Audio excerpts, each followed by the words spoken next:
News express ಆಟ್ 6ಗೆ ಸ್ವಾಗತ. ನಾನು Nisha. Corona ಕಂಟ್ರೋಲ್ಗೆ ಇವತ್ತಿಂದಲೇ ಖಡಕ್ ನೈಟ್ ಕರ್ಫ್ಯೂ ಇದ್ರೂ ಯಾವುದಕ್ಕೆ ವಿನಾಯಿತಿ, ಯಾವುದಕ್ಕೆ ನಿರ್ಬಂಧ? ಸರ್ಕಾರದ ವಿರುದ್ಧವೇ ಸಮರ. ಪಾದಯಾತ್ರೆಗೆ ಕಾಂಗ್ರೆಸ್ ಮಾಡಿದ ರಣತಂತ್ರವೇನು? ಇದೆಲ್ಲವನ್ನ ನೋಡೋಣ ನ್ಯೂಸ್ ಎಕ್ಸ್‌ಪ್ರೆಸ್‌ನಲ್ಲಿ. ರಾಜ್ಯದಲ್ಲಿ ವೀಕೆಂಡ್ ಕರ್ಫ್ಯೂಗೆ ಕೌಂಟ್ ಡೌನ್. ಎಣ್ಣೆ ಖರೀದಿಗೆ ವಿಧಿಸಿರೋ ಸಮಯದ ನಿರ್ಬಂಧವೆಷ್ಟು? ಕರ್ಫ್ಯೂನಲ್ಲಿ ಯಾವುದಕ್ಕೆಲ್ಲ ಅವಕಾಶ, ಯಾವುದಕ್ಕೆ ನಿರ್ಬಂಧ? ನೋಡೋಣ ವೀಕೆಂಡ್ ಕರ್ಫ್ಯೂ ನ್ಯೂಸ್ ಎಕ್ಸ್‌ಪ್ರೆಸ್‌ನಲ್ಲಿ.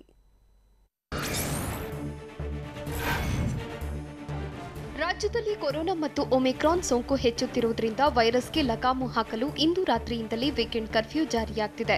ರಾತ್ರಿ 8 ಗಂಟೆಯಿಂದ ಸೋಮವಾರ ಮುಂಜಾನೆವರೆಗೆ ಕರ್ಫ್ಯೂ ಇರಲಿದೆ. ವೀಕೆಂಡ್ ಕರ್ಫ್ಯೂನಲ್ಲಿ ಅನಗತ್ಯ ಓಡಾಟ ಮತ್ತು ಅಂಗಡಿಗಳನ್ನು ತೆರೆಯಲು ಅವಕಾಶ ನೀಡಿಲ್ಲ. ಕೆಲ ಸೇವೆಗಳು ಮಾತ್ರ ಲಭ್ಯವಿರುತ್ತೆ.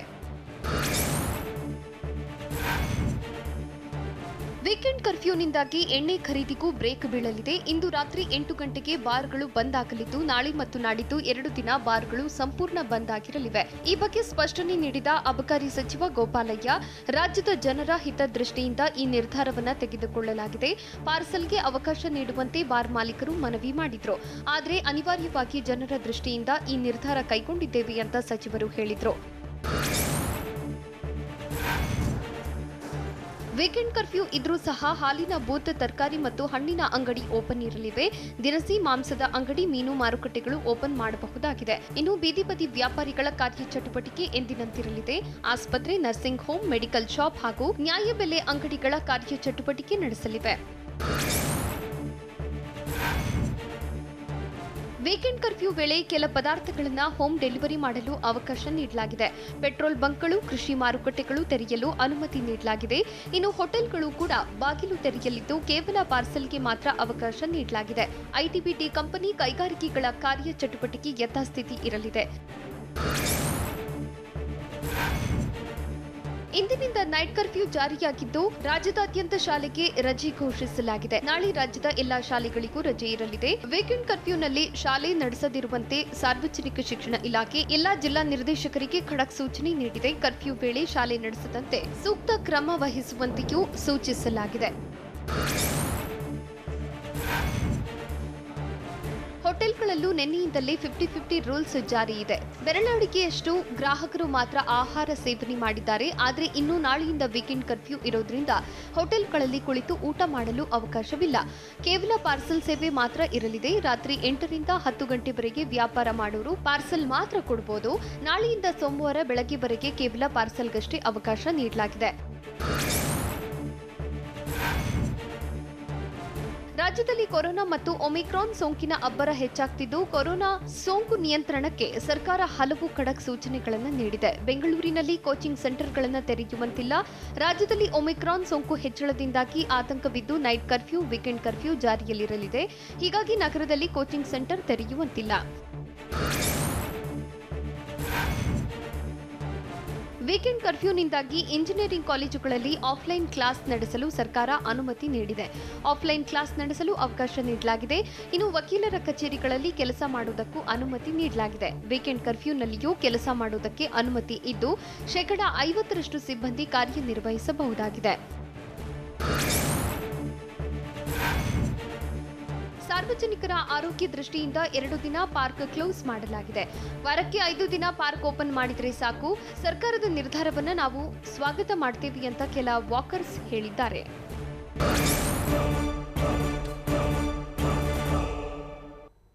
ವೀಕೆಂಡ್ ಕರ್ಫ್ಯೂಗಾಗಿ ಖಾಕಿ ಪಡೆ ಸಜ್ಜಾಗಿರುವುದು ಹೇಗೆ? ವಾರಾಂತ್ಯದಲ್ಲಿ ಓಡಾಡಲು ಜನರಿಗೆ ಪ್ರತ್ಯೇಕ ಪಾಸ್ ಇರಲ್ವಾ? ಪೊಲೀಸರ ಜೊತೆ ಯುವಕ ಕಿರಿಕ್ ಮಾಡಿಕೊಂಡಿದ್ದೇಕೆ? ನೋಡೋಣ ಖಡಕ್ ಕರ್ಫ್ಯೂ ನ್ಯೂಸ್ ಎಕ್ಸ್‌ಪ್ರೆಸ್‌ನಲ್ಲಿ. ಬೆಂಗಳೂರು ಸೇರಿ ರಾಜ್ಯದಾದ್ಯಂತ ವೀಕೆಂಡ್ ಕರ್ಫ್ಯೂ ಜಾರಿಯಾಗಲಿದೆ. ಬೆಂಗಳೂರಿನಲ್ಲಿ ಗಲ್ಲಿ ಗಲ್ಲಿಗೂ ಖಾಕಿ ಪಡೆ ಹದ್ದಿನ ಕಣ್ಣಿಟ್ಟಿದೆ. ನೈಟ್ ಕರ್ಫ್ಯೂ ಹಾಗೂ ವೀಕೆಂಡ್ ಕರ್ಫ್ಯೂ ಜಾರಿಯಾಗಲಿದೆ ಅಂತ ಬೆಂಗಳೂರು ನಗರ ಪೊಲೀಸ್ ಆಯುಕ್ತ ಕಮಲ್ ಪಂತ್ ಹೇಳಿದ್ರು. ಸಾರ್ವಜನಿಕರು, ಪೊಲೀಸರು ಮತ್ತು ಬಿಬಿಎಂಪಿ ಜೊತೆಗೆ ಸಹಕಾರ ಕೊಡಬೇಕು ಅಂತ ಬೆಂಗಳೂರು ಪೊಲೀಸ್ ಆಯುಕ್ತ ಕಮಲ್ ಪಂತ್ ಹೇಳಿದ್ರು. ಅನಗತ್ಯವಾಗಿ ಹೊರಗಡೆ ಬರಬೇಡ. ಅನಗತ್ಯವಾಗಿ ಓಡಾಡುವವರ ವಿರುದ್ಧ ಕ್ರಮವನ್ನು ಕೈಗೊಳ್ಳುತ್ತೇವೆ ಅಂತ ಬೆಂಗಳೂರು ಪೊಲೀಸ್ ಆಯುಕ್ತ ಕಮಲ್ ಪಂತ್ ಹೇಳಿದರು. ಯಾವುದೇ ರೀತಿಯ ಪಾಸ್ ವಿತರಣೆ ಮಾಡುವುದಿಲ್ಲ. ಕಂಪನಿ ಕಚೇರಿಗಳಿಗೆ ಹೋಗುವವರು ಐಡಿ ಕಾರ್ಡ್ ಇಟ್ಟುಕೊಳ್ಳಿ. ಪ್ರಯಾಣಿಕರು ಟಿಕೆಟ್ ತೋರಿಸಿ ಓಡಾಡಬಹುದಾಗಿದೆ. ಪೊಲೀಸರಿಗೆ ಸಾರ್ವಜನಿಕರು ಸಹಕಾರ ನೀಡಬೇಕಾಗಿದೆ. ಎಲ್ಲರೂ ಕಡ್ಡಾಯವಾಗಿ ಮಾಸ್ಕ್ ಧರಿಸಿಕೊಳ್ಳಬೇಕು. ಕೋವಿಡ್ ನಿಯಮ ಉಲ್ಲಂಘಿಸಿದರೆ ಕ್ರಮ ಕೈಗೊಳ್ಳುತ್ತಾರೆ ಅಂತ ಪೊಲೀಸ್ ಆಯುಕ್ತ ಕಮಲ್ ಪಂತ್ ಖಡಕ್ ಎಚ್ಚರಿಕೆ ನೀಡಿದರು. ಕ್ರಮ ತಗೋಬೇಕಾಗುತ್ತದೆ.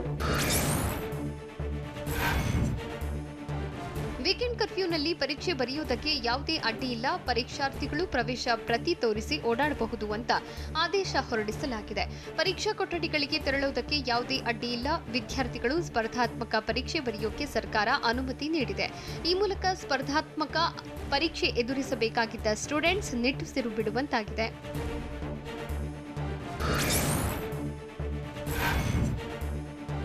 ಬೆಂಗಳೂರು ಸೇರಿ ರಾಜ್ಯದಾದ್ಯಂತ ರಾತ್ರಿ 10 ಗಂಟೆಯಿಂದಲೇ ವೀಕೆಂಡ್ ಕರ್ಫ್ಯೂ ಜಾರಿಯಾಗಲಿದೆ. ನಾಳೆ ಶಾಲಾ ಕಾಲೇಜುಗಳಿಗೆ ರಜೆ ಇರಲಿದೆ. ಕೇವಲ ಅಗತ್ಯ ಸೇವೆಗಳಿಗೆ ಮಾತ್ರ ಅವಕಾಶವಿದೆ ಅಂತ ಕೋಲಾರ ಜಿಲ್ಲಾಧಿಕಾರಿ ಡಾಕ್ಟರ್ ಆರ್ ಸೆಲ್ವಮಣಿ ಹೇಳಿದರು. ದಿನಸಿ ಹಾಗೂ ತರಕಾರಿ ಅಂಗಡಿಗಳಿಗೆ ಬೆಳಗ್ಗೆ 10 ಗಂಟೆವರೆಗೂ ಅವಕಾಶವಿದೆ. ಹೋಟೆಲ್ಗಳಲ್ಲಿ ಪಾರ್ಸೆಲ್ಗೆ ಮಾತ್ರ ಅವಕಾಶವಿದೆ. ಬಾರ್ ಅಂಡ್ ರೆಸ್ಟೋರೆಂಟ್, ವೈನ್ ಶಾಪ್ಗಳು ಸೋಮವಾರ ಬೆಳಗ್ಗೆ 5 ಗಂಟೆವರೆಗೂ ಬಂದ್ ಆಗಿರುತ್ತೆ. ನಿಯಮ ಉಲ್ಲಂಘಿಸಿದರೆ ಕೇಸ್ ಮಾಡ್ತೇವೆ ಎಂದು ಕೋಲಾರ ಡಿಸಿ ಎಚ್ಚರಿಕೆ ನೀಡಿದರು.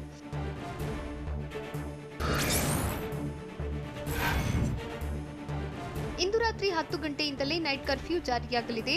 ಸೋಮವಾರ ಬೆಳಗ್ಗೆ 5 ಗಂಟೆವರೆಗೆ ಕರ್ಫ್ಯೂ ಜಾರಿಯಲ್ಲಿರಲಿದೆ ಅಂತ ತುಮಕೂರು ಡಿಸಿ ವೈಎಸ್ ಪಾಟೀಲ್ ಹೇಳಿದರು. ಜಿಲ್ಲೆಯಾದ್ಯಂತ ಅಗತ್ಯ ಸೇವೆಗಳು ಮಾತ್ರ ಲಭ್ಯವಿರಲಿದೆ. ದಿನಸಿ ಅಂಗಡಿಗಳು, ಮೆಡಿಕಲ್ ಶಾಪ್, ಆಸ್ಪತ್ರೆಯ ಸೇವೆ ಎಂದಿನಂತೆ ಇರಲಿದೆ. ಕೆಎಸ್ಆರ್ಟಿಸಿ ಬಸ್ಗಳ ಸಂಚಾರ ಯಥಾಸ್ಥಿತಿ ಇರಲಿದೆ. ಅನಗತ್ಯವಾಗಿ ಹೊರಬಂದು ನಿಯಮ ಉಲ್ಲಂಘಿಸಿದರೆ ಕಠಿಣ ಕ್ರಮ ಕೈಗೊಳ್ಳುತ್ತೇವೆ ಅಂತ ತುಮಕೂರು ಡಿಸಿ ವೈಎಸ್ ಪಾಟೀಲ್ ಖಡಕ್ ವಾರ್ನಿಂಗ್ ನೀಡಿದರು.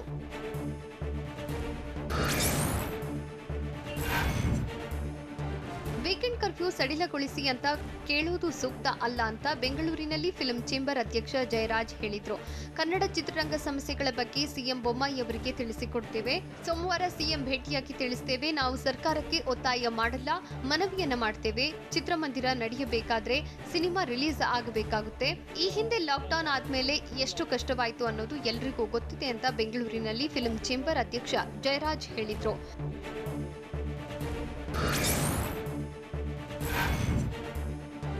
ಉಡುಪಿಯಲ್ಲಿ ಇಂದು ರಾತ್ರಿ 10 ಗಂಟೆಯಿಂದ ನೈಟ್ ಕರ್ಫ್ಯೂ ಜಾರಿ, ವೀಕೆಂಡ್ ಕರ್ಫ್ಯೂ ಜಾರಿಯಾಗಲಿದೆ. 10 ಗಂಟೆಯಿಂದ ಅಂಗಡಿ ಮುಂಗಟ್ಟು ಬಂದ್ ಆಗಲಿವೆ ಅಂತ ಉಡುಪಿ ಜಿಲ್ಲಾಧಿಕಾರಿ ಕೂರ್ಮರಾವ್ ಹೇಳಿದರು. ಜಿಲ್ಲೆಯಲ್ಲಿ ಅನಗತ್ಯ ಸೇವೆಗಳಿಗೆ ಮಾತ್ರ ಅವಕಾಶವಿದೆ. ಬಸ್ ಸಂಚಾರದಲ್ಲಿ ಯಾವುದೇ ವ್ಯತ್ಯಯ ಇಲ್ಲ.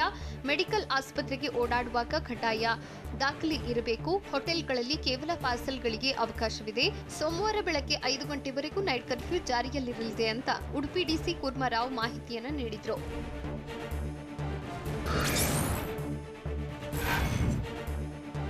ಮಾಸ್ಕ್ ಧರಿಸದೆ ಓಡಾಡೋರಿಗೆ, ಕೋವಿಡ್ ರೂಲ್ಸ್ ಬ್ರೇಕ್ ಮಾಡೋರಿಗೆ ದಂಡಾಸ್ತ್ರವನ್ನು ಪ್ರಯೋಗಿಸಲಾಗುತ್ತಿದೆ. ಧಾರವಾಡದ ಜ್ಯುಬ್ಲಿ ಸರ್ಕಲ್ನಲ್ಲಿ ಪಾಲಿಕೆ ಅಧಿಕಾರಿಗಳು ದಂಡ ವಿಧಿಸಿದ್ರು. ದಂಡ ಪಾವತಿಸಿದ ನಂತರ ಮಾಸ್ಕ್ ನೀಡುವಂತೆ ಯುವಕ ಕೇಳಿದ್ದಾನೆ.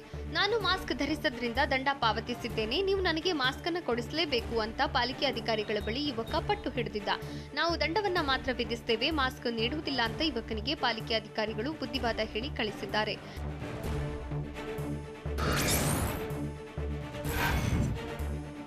ಕೊರೋನಾ ನಿಯಂತ್ರಣಕ್ಕೆ ರಾಜ್ಯ ಮಟ್ಟದಲ್ಲಿ ಅಧಿಕಾರಿಗಳಿಗೆ ಹೊಣೆ ಅಂತ ವಿಧಾನಸೌಧದಲ್ಲಿ ಆರೋಗ್ಯ ಸಚಿವ ಡಾಕ್ಟರ್ ಕೆ ಸುಧಾಕರ್ ಹೇಳಿದರು. ರಾಜ್ಯ ಮಟ್ಟದಲ್ಲಿ ಸಮನ್ವಯ ಸಾಧಿಸುವಂತೆ ಅಧಿಕಾರಿಗಳಿಗೆ ಸೂಚನೆ ನೀಡಲಾಗಿದೆ. ಒಮಿಕ್ರಾನ್ ಅತ್ಯಂತ ವೇಗವಾಗಿ ಹರಡುವ ಸೋಂಕಾಗಿದೆ, ಲಘುವಾಗಿ ಪರಿಗಣಿಸದಂತೆ ವಿಶ್ವ ಆರೋಗ್ಯ ಸಂಸ್ಥೆಯು ಸೂಚಿಸಿದೆ.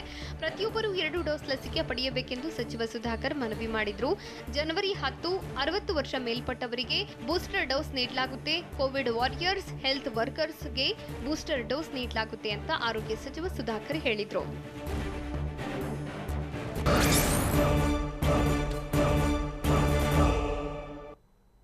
ಎಲ್ಲರನ್ನೂ ಶೂಟ್ ಮಾಡಬೇಡಿ ಅಂತ ಕಿಡಿಕಾರಿದ್ಯಾರು? ಕರ್ಫ್ಯೂನಿಂದ ವ್ಯಾಪಾರಿಗಳಿಗೆ ಉಂಟಾಗ್ತಿರೋ ಸಮಸ್ಯೆಗಳೇನು? ಚಿತ್ರರಂಗ ಎದುರಿಸುತ್ತಿರೋ ಸವಾಲುಗಳೇನು? ನೋಡೋಣ ಕರ್ಫ್ಯೂಗೆ ವಿರೋಧ ನ್ಯೂಸ್ ಎಕ್ಸ್‌ಪ್ರೆಸ್‌ನಲ್ಲಿ. ಬಹಳ ತೊಂದರೆ ಕರ್ಫ್ಯೂ ಮಾಡೋದಕ್ಕಿಂತ ಎಲ್ಲರನ್ನೂ ಶೂಟ್ ಮಾಡ್ಬಿಡಿ ಅಂತ ಆಟೋ ಚಾಲಕರು ಕಿಡಿಕಾರಿದ್ದಾರೆ.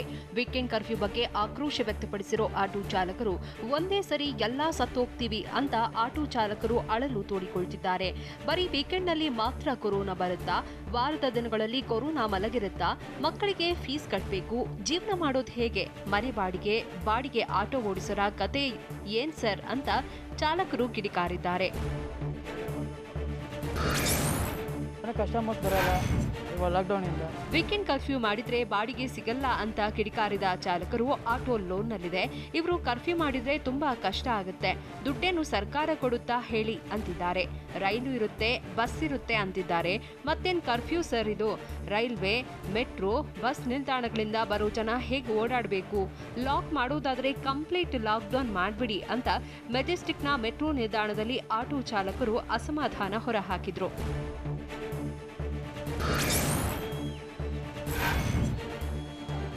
ಕೊರೋನಾ ಮತ್ತು ಒಮಿಕ್ರಾನ್ನಿಂದಾಗಿ ಸ್ಯಾಂಡಲ್ವುಡ್ಗೆ ಬರಸಿಡಿಲು ಬಡಿದಂತಾಗಿದೆ. ಶುಭ ಶುಕ್ರವಾರವೇ ಚಿತ್ರೋದ್ಯಮ ಸೈಲೆಂಟ್ ಆಗಿದೆ. ಶುಕ್ರವಾರದಂದು ಸಾಲು ಸಿನಿಮಾಗಳು ರಿಲೀಸ್ ಆಗಿ ಪ್ರೇಕ್ಷಕರನ್ನ ರಂಜಿಸುತ್ತಿದ್ವು. ಆದ್ರೆ ಈಗ ಮತ್ತೆ ಒಮಿಕ್ರಾನ್ ಭೀತಿಗೆ ಹೊಸ ಸಿನಿಮಾಗಳ ರಿಲೀಸ್ ಇಲ್ಲವಾಗಿದೆ. ಅಂದುಕೊಂಡಂತಾಗಿದ್ರೆ ತೆರೆ ಮೇಲೆ RRR ಭಟ ಇಂದಿನಿಂದ ಶುರುವಾಗಬೇಕಿತ್ತು. Achyut Kumar, Esther Noronha, DNA release ಆಗಬೇಕಿತ್ತು. ಆದ್ರೆ ಎಲ್ಲಾ ಸಿನಿಮಾಗಳ ರಿಲೀಸ್ ಪೋಸ್ಟ್ಪೋನ್ ಆಗಿವೆ.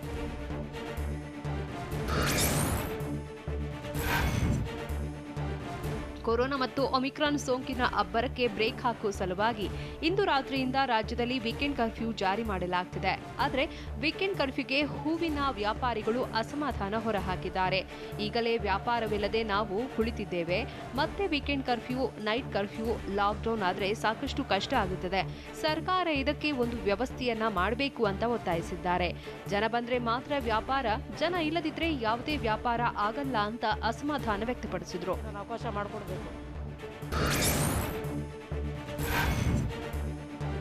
ಸರ್ಕಾರದ ರೂಲ್ಸ್ ಬಗ್ಗೆ ಹೋಟೆಲ್ ಮಾಲೀಕರು ಅಸಮಾಧಾನ ವ್ಯಕ್ತಪಡಿಸಿದ್ದಾರೆ. ಇದು 50-50 ರೂಲ್ಸ್ ಅಲ್ಲ ಸರ್, 80-20 ರೂಲ್ಸ್ ಅಂತಿದ್ದಾರೆ.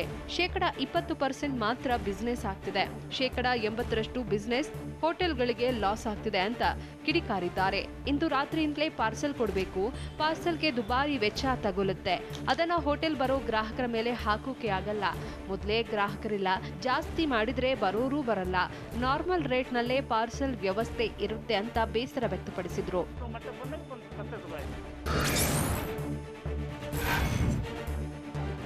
ರಾಜ್ಯದಲ್ಲಿ ಕೊರೋನಾ ಸೋಂಕು ಏರಿಕೆಯಾಗುತ್ತಲೇ ಇದ್ದು ಸರ್ಕಾರ ವೀಕೆಂಡ್ ಲಾಕ್ಡೌನ್ ವಿಧಿಸಿದೆ. ಇದಕ್ಕೆ ಆರೋಗ್ಯ ಸಚಿವ ಸುಧಾಕರ್ ತವರು ಕ್ಷೇತ್ರದ ಹೋಟೆಲ್ ಮಾಲೀಕರು ಅಸಮಾಧಾನ ವ್ಯಕ್ತಪಡಿಸಿದ್ದಾರೆ. ಹೋಟೆಲ್, ಪಬ್, ಬಾರ್ಗಳಿಗೆ 50-50 ರೂಲ್ಸ್ ಮಧ್ಯೆ ಗ್ರಾಹಕರು ಹೋಟೆಲ್ಗಳತ್ತ ಸುಳಿಯುತ್ತಿಲ್ಲ. ಇಂಥದ್ರಲ್ಲಿ ವೀಕೆಂಡ್ ಲಾಕ್ಡೌನ್ ಬೇಕಿತ್ತಾ ಅಂತ ಪ್ರಶ್ನಿಸುತ್ತಿದ್ದಾರೆ.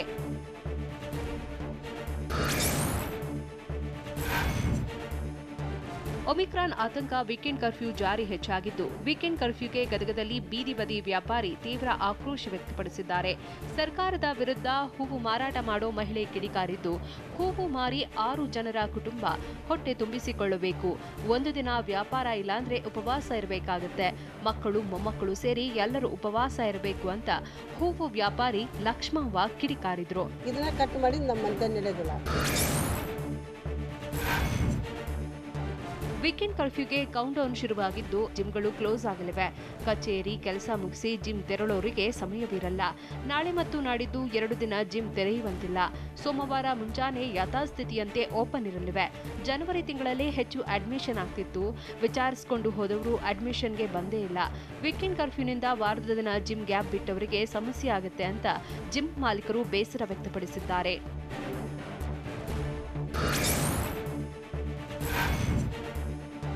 ಇಂದು ರಾತ್ರಿಯಿಂದಲೇ ವೀಕೆಂಡ್ ಕರ್ಫ್ಯೂ ಜಾರಿಯಾಗ್ತಿದ್ದು, ರಾತ್ರಿ 8:30ಕ್ಕೆ ಎಲ್ಲಾ ದೇವಸ್ಥಾನಗಳು ಕ್ಲೋಸ್ ಆಗಲಿವೆ. ಇಂದು ಶುಕ್ರವಾರವಾದ್ದರಿಂದ ಹೆಚ್ಚಿನ ಭಕ್ತರು ದರ್ಶನಕ್ಕೆ ಬರುತ್ತಿದ್ದಾರೆ. ಆದರೆ ಸರ್ಕಾರದ ಮಾರ್ಗಸೂಚಿಯಂತೆ ದೇವಸ್ಥಾನ ಕ್ಲೋಸ್ ಮಾಡ್ತೀವಿ ಅಂತ ಮಲ್ಲೇಶ್ವರಂ ಗಂಗಮ್ಮ ದೇವಸ್ಥಾನದ ಅರ್ಚಕರು ಹೇಳಿದ್ದಾರೆ. ಇಂದು ರಾತ್ರಿ 8:30ರಿಂದ ಸೋಮವಾರ ಬೆಳಗಿನ 5ರವರೆಗೆ ಭಕ್ತರಿಗೆ ದೇವರ ದರ್ಶನಕ್ಕೆ ಅವಕಾಶ ಇಲ್ಲ. 2 ದಿನ ಅರ್ಚಕರಿಂದ ಎಂದಿನಂತೆ ಪೂಜಾ ಸೇವೆಗಳನ್ನು ಮಾಡಲಾಗುತ್ತೆ.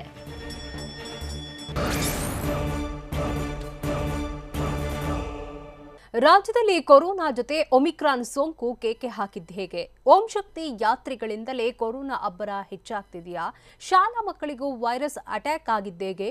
ನೋಡೋಣ ಕೊರೋನಾ ಬ್ಲಾಸ್ಟ್ ನ್ಯೂಸ್ ಎಕ್ಸ್‌ಪ್ರೆಸ್‌ನಲ್ಲಿ.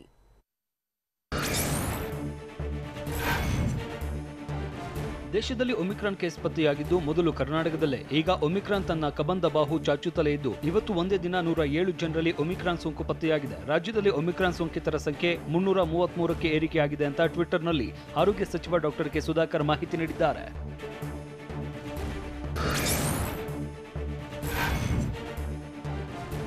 ರಾಜ್ಯದಲ್ಲಿ ನಿರಂತರ ಸೋಂಕಿನ ದಾಳಿಯಿಂದ ಆತಂಕ ಹೆಚ್ಚಾಗಿದೆ. ಕರ್ನಾಟಕದಲ್ಲಿ 3ನೇ ಅಲೆಯಲ್ಲಿ ಕೊರೋನಾ ಎಷ್ಟು ಕೇಸ್ ಬರಬಹುದು ಅನ್ನೋದೇ ಭೀತಿಯುಂಟು ಮಾಡಿದೆ. ಭಾರತೀಯ ಸಂಖ್ಯಾಶಾಸ್ತ್ರೀಯ ಸಂಸ್ಥೆ ಹಾಗೂ ಭಾರತೀಯ ವಿಜ್ಞಾನ ಸಂಸ್ಥೆ ಅಂದಾಜು ಮಾಡಿರೋದೇ ಬೆಚ್ಚಿ ಬೀಳಿಸುವಂತಿದೆ. ಪ್ರೊಫೆಸರ್ ಶಿವ ಆತ್ರೇಯ, ಪ್ರೊಫೆಸರ್ ರಾಜೇಶ್ ಸುಂದರೇಸನ್ ನೀಡಿರುವ ಪ್ರೊಜೆಕ್ಷನ್ ರಿಪೋರ್ಟ್ನಲ್ಲಿ ಆತಂಕ ಹೆಚ್ಚಿಸ್ತಾ ಇದೆ. ರಾಜ್ಯದಲ್ಲಿ ಪ್ರತಿದಿನ ಕೊರೋನಾ ಕೇಸ್ 1 ಲಕ್ಷ ದಾಟಲಿದೆಯಾ ಅನ್ನೋ ಅನುಮಾನ ಕಾಡ್ತಾ ಇದೆ.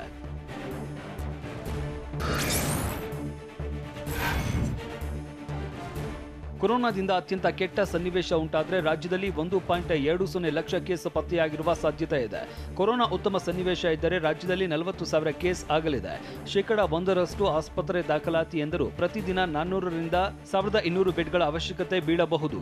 ಹೀಗಾಗಿ ಸರ್ಕಾರಕ್ಕೆ ಅತ್ಯಂತ ಕೆಟ್ಟ ಸನ್ನಿವೇಶ ಆಗಲಿದೆ ಅಂದುಕೊಂಡೇ ತಯಾರಿ ನಡೆಸಬೇಕಾಗಿದೆ. ಆಸ್ಪತ್ರೆಯ ದಾಖಲಾತಿ ಬಗ್ಗೆ ಕೂಡ ಸರ್ಕಾರ ಗಮನ ಹರಿಸುವಂತೆ ತಜ್ಞರು ಎಚ್ಚರಿಸಿದ್ದಾರೆ.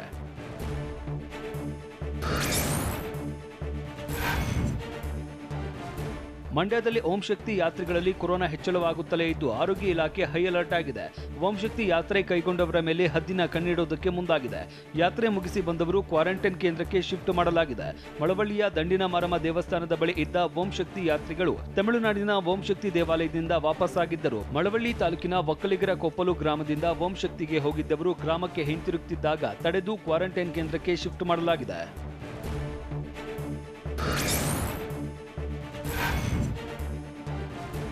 ಮಂಡ್ಯ ಜಿಲ್ಲೆಯ ಓಂ ಶಕ್ತಿಯಿಂದ ಬಂದವರೇ ತಲೆನೋವಾಗಿದ್ದಾರೆ. ಇಂದು ಕೂಡ 3 ಬಸ್ಗಳಲ್ಲಿ ಓಂ ಶಕ್ತಿ ಭಕ್ತರು ವಾಪಸ್ ಆಗ್ತಾ ಇದ್ದಾರೆ.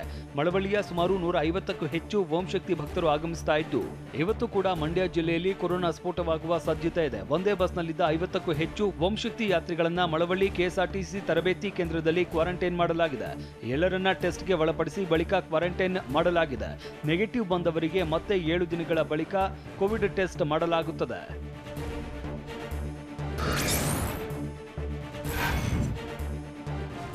ಓಂ ಶಕ್ತಿ ಯಾತ್ರಿಗಳಿಗೆ ಬಂದ ಕೊರೋನಾ ಸೋಂಕು ಅವರ ಮಕ್ಕಳಿಗೂ ಹಬ್ಬಿದೆ. ಓಂ ಶಕ್ತಿ ಯಾತ್ರಿಗಳ 3 ಮಕ್ಕಳಿಗೆ ಪಾಸಿಟಿವ್ ಬಂದಿದೆ. ಯಾತ್ರೆ ಮುಗಿಸಿಕೊಂಡು ಬಂದ ವೇಳೆ ಮಕ್ಕಳ ಸಂಪರ್ಕದಲ್ಲಿ ಪೋಷಕರಿದ್ದರು. ಈ ವೇಳೆ 3 ಮಂದಿ ಮಕ್ಕಳಿಗೆ ಪಾಸಿಟಿವ್ ಬಂದಿದೆ. ಬೇಲೂರು, ಯರಹಳ್ಳಿ, ಗೌಡಗೆರೆ ಗ್ರಾಮದ ಶಾಲೆಗಳು ಸೀಲ್ ಡೌನ್ ಮಾಡಲಾಗಿದೆ. ಸಂಪರ್ಕಿತರನ್ನ ಅಧಿಕಾರಿಗಳು ಹೋಮ್ ಕ್ವಾರಂಟೈನ್ ಮಾಡಿದ್ದಾರೆ ಅಂತ ಮಂಡ್ಯ ಡಿಡಿಪಿಐ ಜವರೇಗೌಡ ಹೇಳಿದ್ದಾರೆ.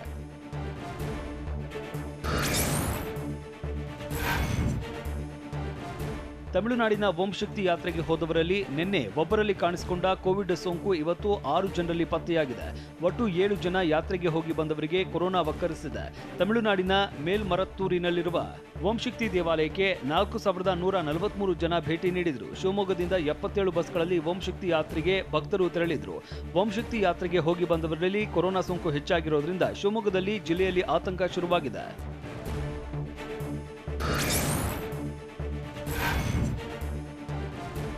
ಶಾಲಾ ಮಕ್ಕಳಲ್ಲೂ ಕೊರೋನಾ ಸೋಂಕು ಕಾಣಿಸಿಕೊಂಡಿದ್ದು 2 ವಿದ್ಯಾರ್ಥಿಗಳಿಗೆ ಕೊರೋನಾ ಪಾಸಿಟಿವ್ ಬಂದಿದೆ. ರಾಮನಗರ ಜಿಲ್ಲೆ ಮಾಗಡಿ ತಾಲೂಕಿನ ಸೋಲೂರು ಹಾಗೂ ಕುದೂರು ಸರ್ಕಾರಿ ಶಾಲೆಯ ವಿದ್ಯಾರ್ಥಿಗಳಿಗೆ ಪಾಸಿಟಿವ್ ಬಂದಿದೆ. ಇಬ್ಬರಿಗೂ ಮಾಗಡಿ ಸರ್ಕಾರಿ ಆಸ್ಪತ್ರೆಯಲ್ಲಿ ಚಿಕಿತ್ಸೆ ಕೊಡಲಾಗ್ತಾ ಇದೆ. ಇಬ್ಬರ ಸಂಪರ್ಕದಲ್ಲಿದ್ದ ಮಕ್ಕಳಿಗೆ ಇಂದು ಕೊರೋನಾ ಟೆಸ್ಟ್ ಮಾಡಲಾಗಿದೆ. ವಿದ್ಯಾರ್ಥಿಗಳಿಗೆ ಪಾಸಿಟಿವ್ ಬಂದಿದ್ದರಿಂದ ಪೋಷಕರಲ್ಲೂ ಆತಂಕ ಶುರುವಾಗಿದೆ.